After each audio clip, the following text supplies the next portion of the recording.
colegas reparadores, Paulo Costa aqui do Cartec Treinamentos Automotivos.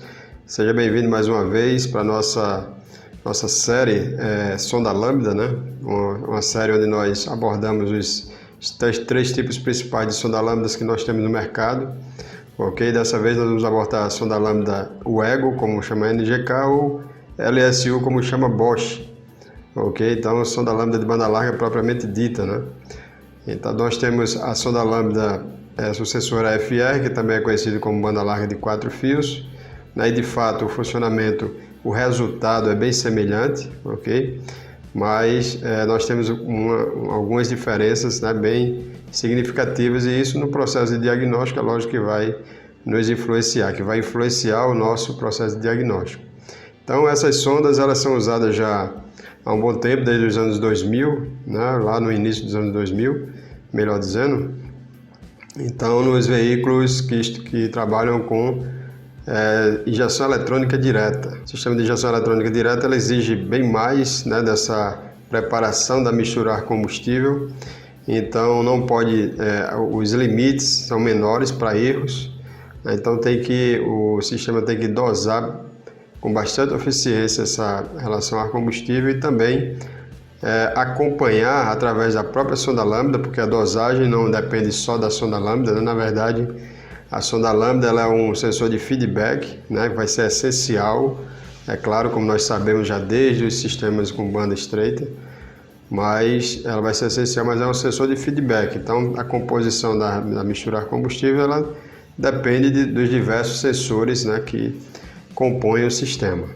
Então vamos abordar aqui quais são as diferenças principais, o princípio de funcionamento desse componente e alguns testes, tá certo, que nós podemos fazer. Lógico que aqui nós não propomos a fazer um treinamento, né? Nós temos um treinamento, onde vocês que já nos acompanham já devem saber. Vamos deixar o link disponível, como sempre, aqui embaixo, caso você se interesse em fazer o treinamento, que aborda não só sonda lambda, mas sonda lambda, ajuste de combustível de longo e curto prazo, diagnóstico de catalisador, os monitores, né, os monitores de combustível, monitor de catalisador, né, os ciclos de funcionamento. Então toda a estratégia que a unidade de controle com a entrada do padrão OBD2, ela executa para poder fazer o seu diagnóstico de forma mais precisa. E isso é onde está boa parte do problema enfrentado por alguns reparadores. Então, devido a todos esses recursos, nós temos também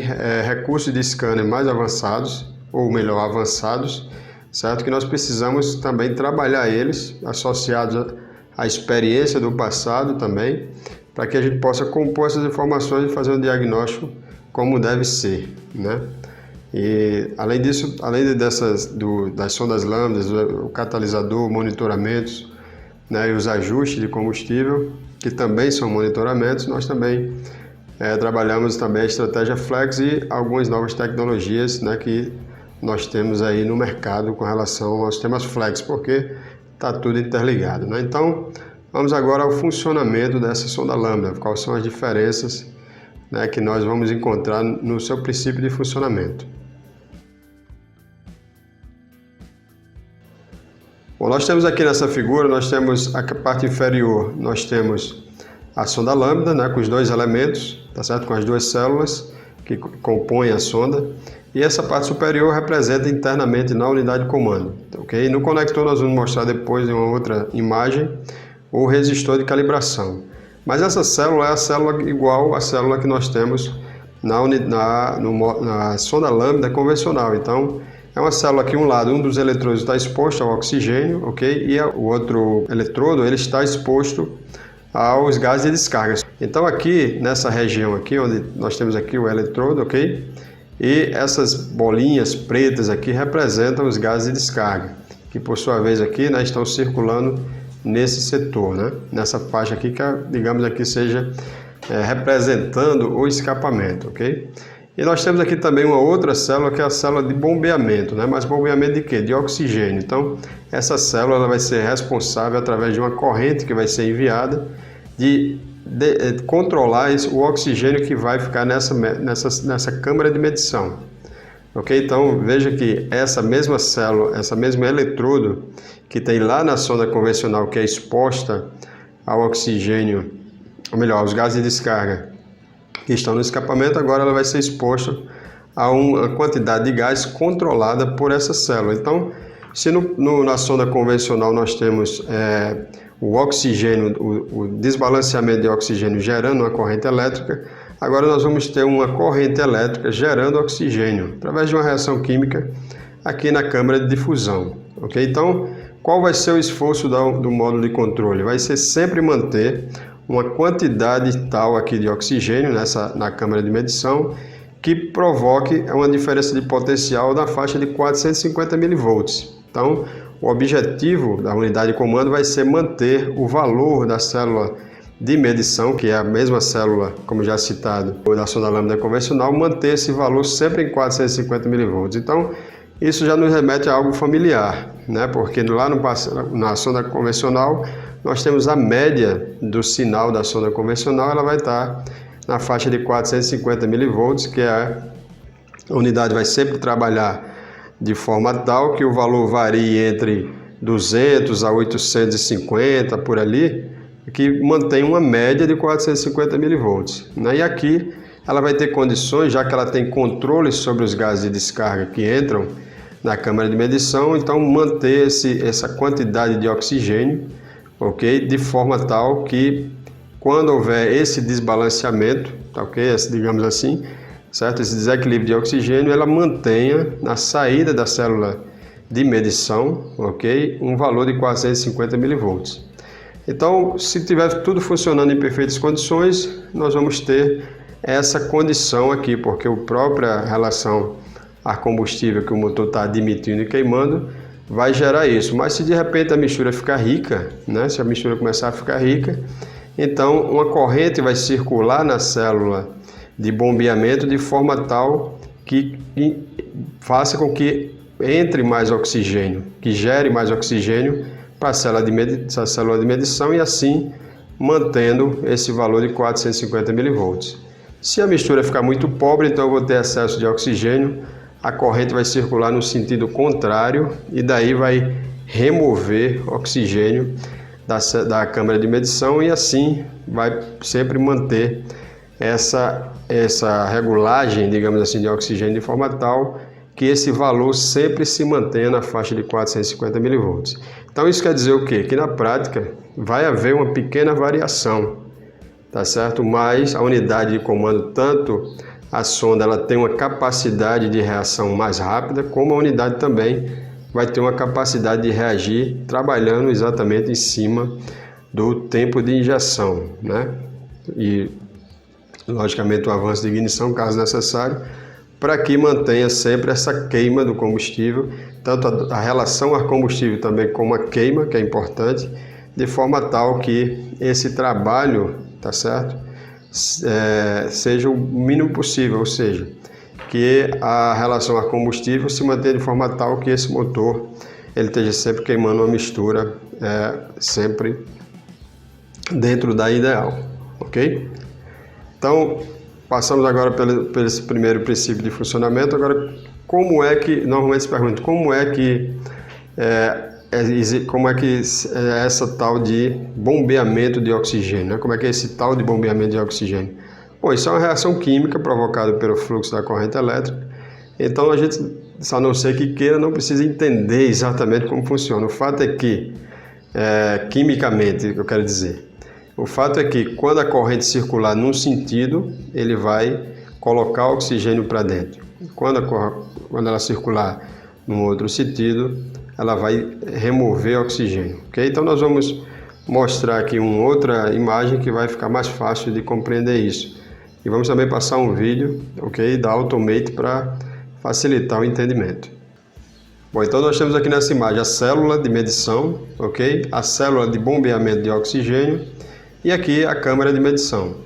Então, aqui desse lado nós temos os gases de escape e aqui o ar ambiente, ok, que é o qual o eletrodo, né, positivo, ele está em contato com o ambiente. Então, numa condição ideal de funcionamento, que é aquilo que eu citei há pouco tempo, nós temos um valor na célula de medição de 450 mV. Isso é possível a gente testar com um voltímetro ou com osciloscópio, ok? Ver esse valor, ok? Em funcionamento em tempo real, e nós fazemos isso no treinamento. Então esse valor nós podemos medir, tá certo? Agora, esse valor nós não vamos ver ele lá no scanner, ok? Mas esse valor é possível medir sim. Então nós temos uma condição normal, nós temos esse valor, tá certo? E nós temos uma circulação de corrente zero nesse circuito dessa célula, ok? Então a unidade de comando, ela nesse momento, numa condição ideal de funcionamento, ela não vai comandar nenhum fluxo de corrente para que possa colocar ou remover, se necessário, oxigênio para dentro da célula de medição, e assim esse oxigênio controlado, né, essa, digamos, dosagem de oxigênio controlado, ela chega a esse outro eletrodo aqui, ok? Nessa outra imagem, nós temos aqui uma condição de mistura pobre. Então, se eu tenho uma mistura pobre, tá certo? Então, a unidade de comando vai fazer essa leitura, porque essa mistura, esse oxigênio excessivo vai chegar aqui e vai baixar a tensão, assim como acontece na sonda lambda convencional. Então, essa célula de medição vai haver uma queda de tensão. No momento em que a unidade de comando perceber essa queda de tensão, ela vai ver que a mistura está pobre, vai conseguir enxergar que a mistura está pobre e vai trabalhar o tempo de injeção e, paralelamente, ela faz o envio da corrente positiva, de forma positiva, que é para poder ela remover esse oxigênio de dentro da célula de medição. E assim, removendo o oxigênio até que esse valor aqui ele volte a 450 mV. Ok? Então nós temos aí no primeiro momento nós temos uma alteração caso a relação ar-combustível aumente, ou seja, a quantidade de oxigênio nos gases de descarga ela aumenta. Então, se aumentar, vai atingir essa célula, que por sua vez vai baixar o valor, né, que a unidade de comando vai ler através da célula de medição. No momento em que ela vê que ela detecta isso, automaticamente ela vai enviar, né, a corrente positiva para remover esse oxigênio, para que esse valor ele suba para 450 mV, e também vai trabalhar o tempo de injeção para que esse tempo de injeção de forma tal que equilibre a mistura ar-combustível, ok? Numa condição de mistura rica, né?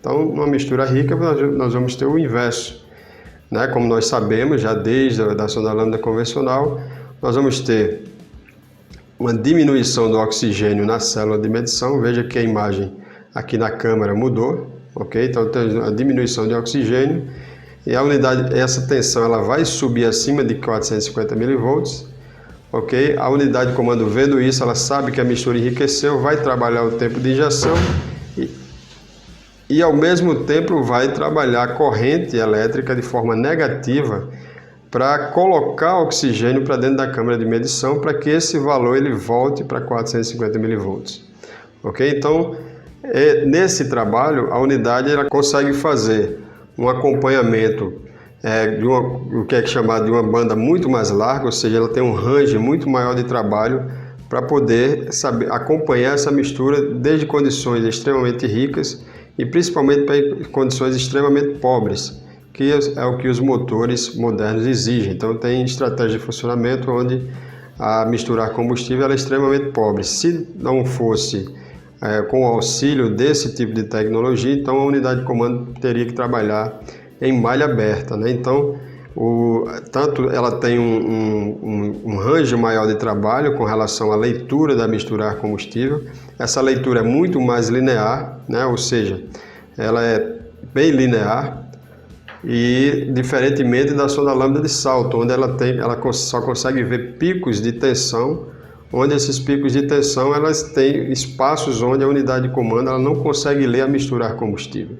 E já com a sonda lambda de banda larga ela consegue ler a mistura ar-combustível de forma linear. Então ela consegue saber exatamente o quão, né, como sempre é dito, o quão rico está essa mistura ou então o quão pobre está essa mistura ar-combustível, né? Isso se reflete nesses gráficos, ou melhor, nesse gráfico aqui, né? Então esse gráfico também é conhecido para o sensor AFR. Então nós temos uma sonda onde ela tem uma banda de leitura para mistura rica como para mistura pobre, muito superior à sonda lambda, nossa sonda lambda de salto, né, sonda lambda convencional ou de banda estreita como nós conhecemos.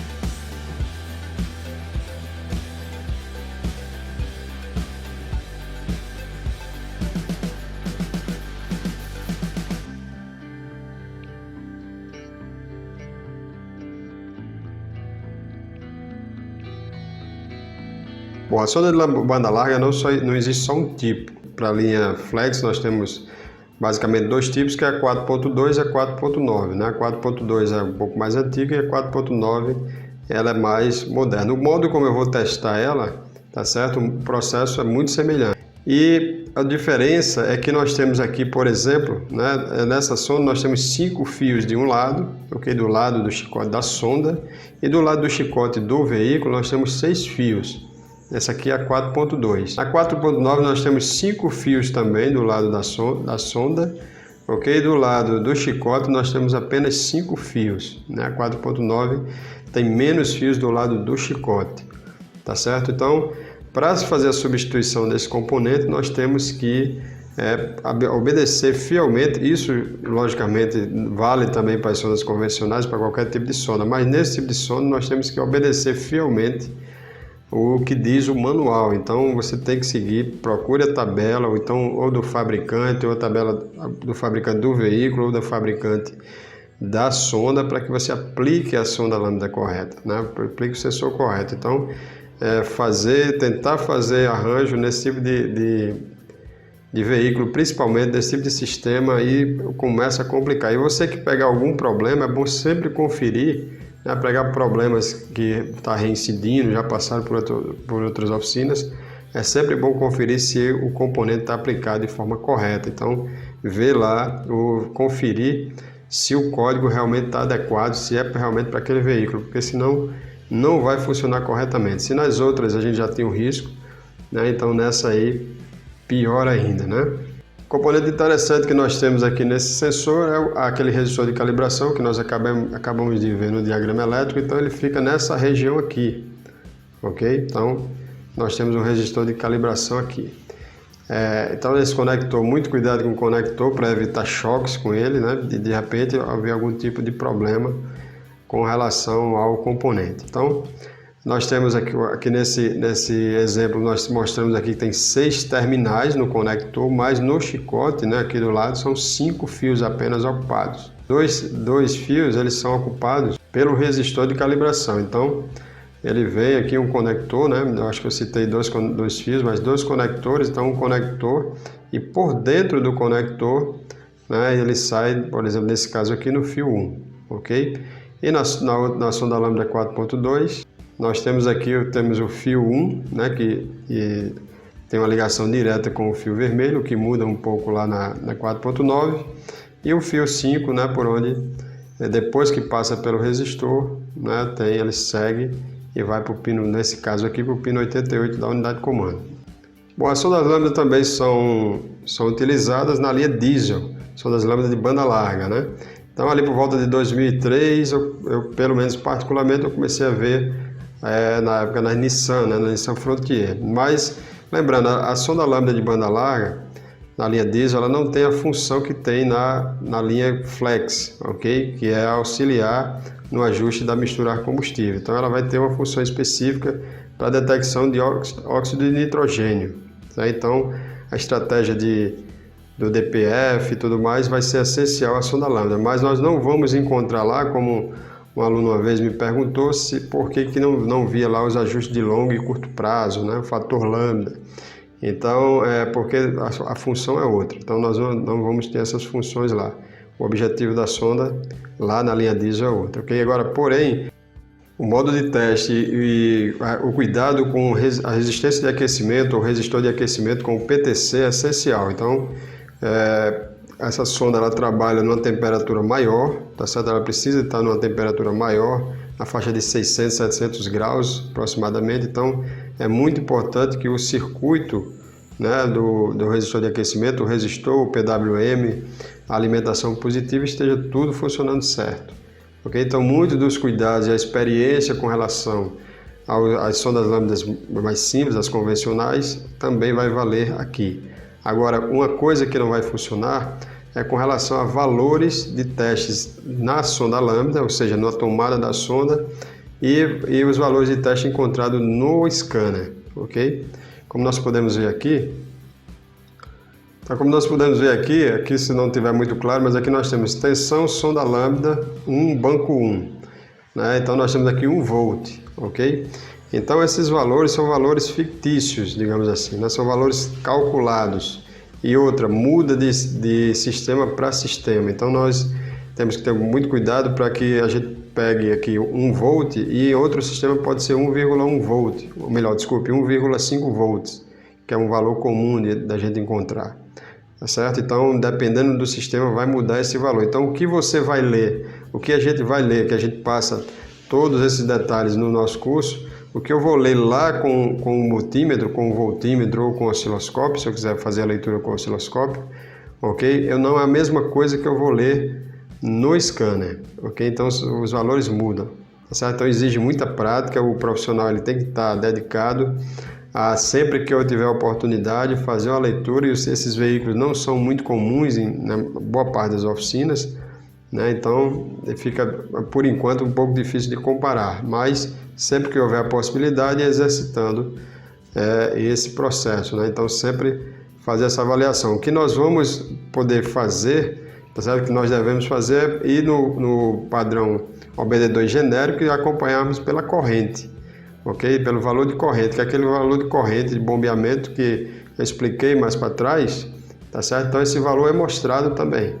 Quer ver? Nós vamos ver aqui agora como é que ele vai se comportar. Então aqui nessa imagem nós temos aqui sonda lambda 1, banco 1, 0,24 mA. Então ele vai estar sempre trabalhando, procurando sempre o zero, né?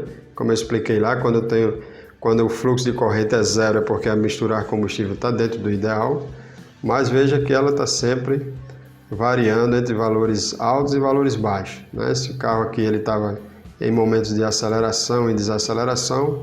Sempre que eu tenho um valor alto, ok, em amperes positivo, eu vou ter a mistura pobre, né? Lembrando só, quem não memorizou, só voltar um pouco mais no vídeo depois. Sempre que eu tiver um valor positivo, eu tenho mistura pobre. Sempre que o valor for negativo, eu tenho mistura rica, né? Então, o raciocínio é invertido do que a gente trabalha lá na sonda lambda convencional. Sonda lambda convencional, eu não tenho valor negativo, mas dentro ali daquele patamar, daquele limiar de 450 mV para cima e 400 mV para baixo. Então, quando eu perco tensão, digamos assim, lá na sonda lambda convencional, né, quando ela baixa de 450 mV, que é a faixa ideal, né, que é a média, então eu tenho uma queda, eu tenho um valor negativo, a gente raciocina dessa forma, então eu tenho mistura pobre. E quando eu ganho tensão, quando ela sobe acima de 450, então o valor fica positivo, então a mistura está rica, né? Então o raciocínio na sonda de banda larga ela é invertida. Ok, pessoal, então isso era o que nós temos proposto aqui para vocês, para passar para vocês, com relação à sonda lambda de banda larga. Se você deseja se aprofundar mais, nós temos um treinamento específico, onde nós trabalhamos lá as tensões de referência, né, fazemos todas as leituras com multímetro, né, também analisando com o scanner, passando esses detalhes, as diferenças, o máximo que a gente fez levantamento baseado na nossa experiência prática e também, né, no nosso levantamento que nós fazemos nas pesquisas para poder passar para vocês o melhor material possível, ok? Então é um valor bem acessível ao treinamento, você ainda pode dividir se você quiser. Nós abordamos lá não só sondas lambda, mas ajuste de combustível, catalisador, né, e uma série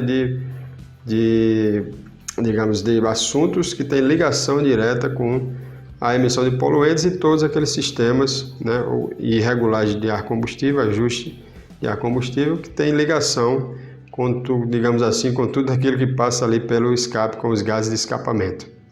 Ok? Então, espero que tenha contribuído para você. Se não é inscrito no nosso canal, inscreva-se. Esse vídeo, né, se essa série foi relevante para você, compartilhe, peço que compartilhe, isso nos estimula a manter sempre trazendo conteúdo para vocês, ok?